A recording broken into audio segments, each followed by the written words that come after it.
¿Qué pasa después que se termina un diseño de un sistema de protección catódica?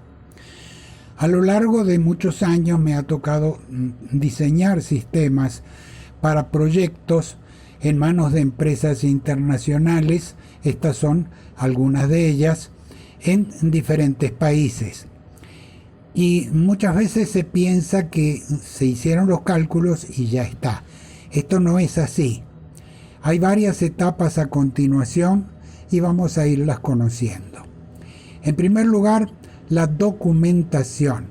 Cuando se termina un proyecto de ingeniería de este tipo, hay una serie de documentos que es necesario producir. Entre ellos vamos a destacar la memoria descriptiva, la memoria de cálculo, las especificaciones técnicas de materiales y equipos, los cómputos o listas de materiales y equipos, los cómputos o listas de obras a ejecutar. Y esto se complementa siempre con planos generales y planos de detalles. Pero además de la emisión de estos documentos, hace falta una revisión general, de modo de no cometer ciertos errores que vamos a conocer. En general, esto entra dentro del campo de control de calidad. Y comencemos por el corazón de un sistema de protección catódica por corriente impresa, que es el rectificador, también conocido como transformador rectificador. Básicamente el circuito es así. Hay una línea de energía a la cual se le acopla un transformador que lleva el voltaje de alimentación del rectificador al valor necesario.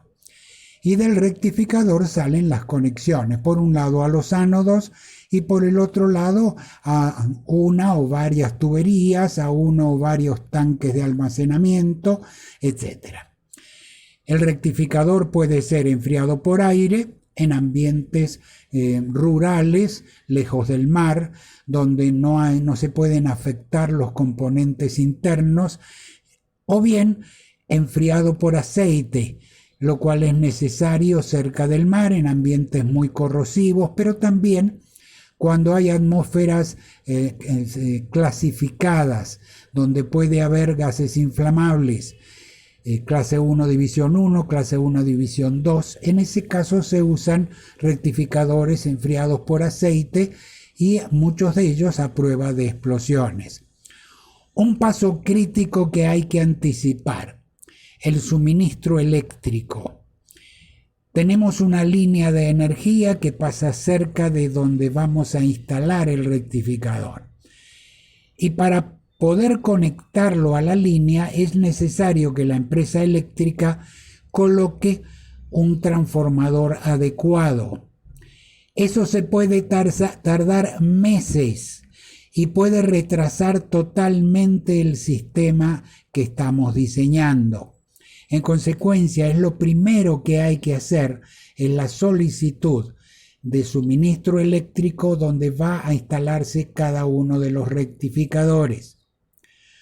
Otro elemento importante es la seguridad. ¿Por qué? Aquí lo vemos. Con frecuencia se roban el transformador, muchas veces para venderlo como tal o bien simplemente como cable de cobre. Y esto ocurre con mucha frecuencia. Por eso, además del cálculo de diseño y de los documentos emitidos, se debe prever la instalación de lo que en muchos países se conoce como un paraguas chino. Aquí lo vemos, es para evitar que puedan subir ladrones trepando por el poste.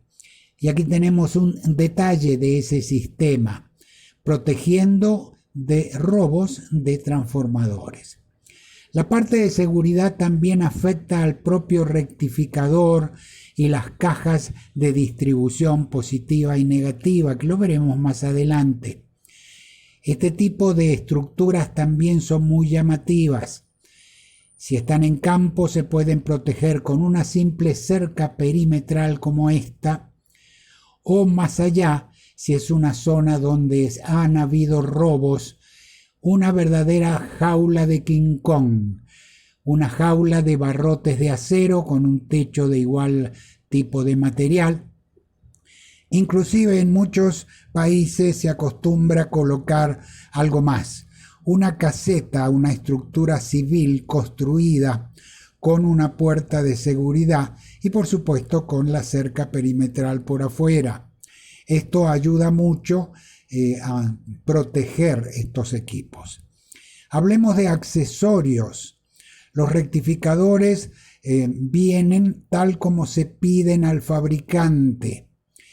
Veamos algunos de esos accesorios.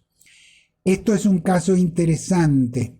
Una planta industrial con muchos rectificadores y se colocan cierres para candados para evitar que cualquier técnico en el área eléctrica por simple curiosidad lo abra a ver qué hay. Y esto, si es un rectificador enfriado por aceite, termina contaminando el aceite o a veces dejándolo abierto. Por eso es bueno siempre poner candados de seguridad. Igual en campo, porque pueden llamar la atención de gente que no sabe qué es.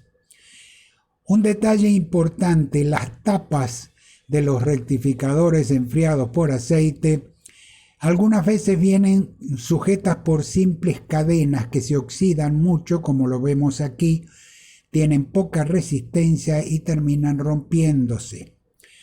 Una mejor alternativa es usar brazos articulados, como lo vemos en la fotografía, esto es en una isla del Caribe. Esto es mucho más sólido, más fuerte, más duradero. Además, si el gabinete del rectificador se va a galvanizar en caliente por inmersión en zinc fundido, esos brazos articulados también quedan galvanizados y duran mucho más. A veces en campo nos hemos encontrado con esto. Y esto es muy malo porque el aceite con los años se va deteriorando. Las normas recomiendan de vez en cuando, generalmente cada 2 años, tomar una muestra del aceite y enviarlo para su análisis. Eso permite anticipar fallas y entonces se cambia el aceite para que dure más tiempo. También puede ser necesario abrir el rectificador para realizar ajustes con los cambios de estación. Los cambios de estación de lluvia a seco y viceversa requieren ajustes. Para ello hay que abrir el rectificador. Hablemos un poco del gabinete como tal. Vamos a un ejemplo práctico. Este es un aeropuerto donde estamos inspeccionando los sistemas de protección catódica.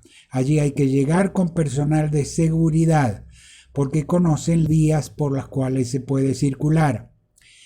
Y este es el estado en que se encuentra el rectificador porque está junto al mar el aeropuerto. Entonces, por supuesto, esto se va a dañar en corto plazo. Veamos otro ejemplo. Aquí estamos inspeccionando una planta muy cerca del mar. Y podemos apreciar en esta fotografía el poste de suministro eléctrico ya está muy corroído, el gabinete del rectificador también, la caja de conexiones encima muestra corrosión. Y al abrir el rectificador vemos que está en estas condiciones, muy deteriorado por el ambiente. En estos casos, cuando se va a instalar a la intemperie un rectificador, sobre todo enfriado por aire, donde el aire está circulando por adentro del equipo, es bueno pedirlo galvanizado en caliente, como lo vemos aquí en una planta de fabricación de rectificadores en Colombia. Y esto es importante porque como se sumerge todo este gabinete en baño de zinc fundido, también, como lo muestra esta fotografía, está galvanizado por dentro. En consecuencia, la protección es total. Algunos fabricantes suministran también gabinetes como este en acero inoxidable, pero se debe tener en claro cuál acero inoxidable se está usando. tiene que ser el adecuado al ambiente donde se instalará el equipo. Pasemos a otro elemento del sistema de protección catódica. Se trata de las cajas de distribución. Vamos a conocerlas. El rectificador se conecta a los ánodos a través de una caja de positivos. Esto permite controlar que los ánodos estén drenando aproximadamente el mismo rango de corriente y eventualmente ajustarlo con resistencias. Por otro lado, si se trata de un corredor de tuberías o un patio de tanques de almacenamiento, se conectan a través de una caja de negativos. Se parecen las de positivos y negativos en algunas de sus características principales. Veamos algunos ejemplos. Esta es una caja que nos tocó evaluar en una isla del Caribe y es una tapa que es totalmente atornillada, un problema similar al que hemos visto en el rectificador. Esto dificulta mucho la tarea de inspección, hay que tratar de evitarlo. En la práctica lo que queremos es lo siguiente. Esta es la caja de distribución. Queremos que al abrir la tapa caiga hacia adelante, con brazos articulados. Esto nos permite usar la tapa para colocar los instrumentos y cables necesarios para efectuar la inspección, una libreta o cuaderno si se desea anotar los datos, o bien, si se quiere anotar los datos en forma digital, puede ser una tablet o algo similar. Vamos a verlo en campo. Esto es un sistema que se terminó de instalar para la industria petrolera en Venezuela y nos pidieron inspeccionarlo completamente y eventualmente realizar los ajustes necesarios. Y aquí efectivamente la tapa sale hacia adelante y es muy útil, pero una pequeña condición errónea. La sujeción de la tapa está con cadenitas ya fuertemente corroídas. Hablemos de los riesgos. Las cajas de distribución llevan por dentro lo siguiente. Aquí lo vemos en una fotografía. Son shunts o resistencias para medir la corriente que está pasando y resistencias variables para reducir la corriente que circule cuando sea necesario. Estas cajas deben tener excelente ventilación, de lo contrario les pasa esto. Se quema la baquelita que está en el fondo de la caja y hemos encontrado varios casos así. Aquí tenemos otro donde se observa del lado derecho un área quemada y acercándonos podemos ver que la barra de cobre que conecta cada uno de los ánodos se fundió por el exceso de calor. Y vamos a terminar este video mostrando una caja de este tipo europea en una planta que se desarrolló en Venezuela hace muchos años atrás. Al abrirla vemos que tiene resistencias muy grandes y no tiene ningún tipo de ventilación, ni por abajo, ni por arriba, ni por los laterales. Si estas resistencias se ponen en funcionamiento, la caja va a ser completamente destruida.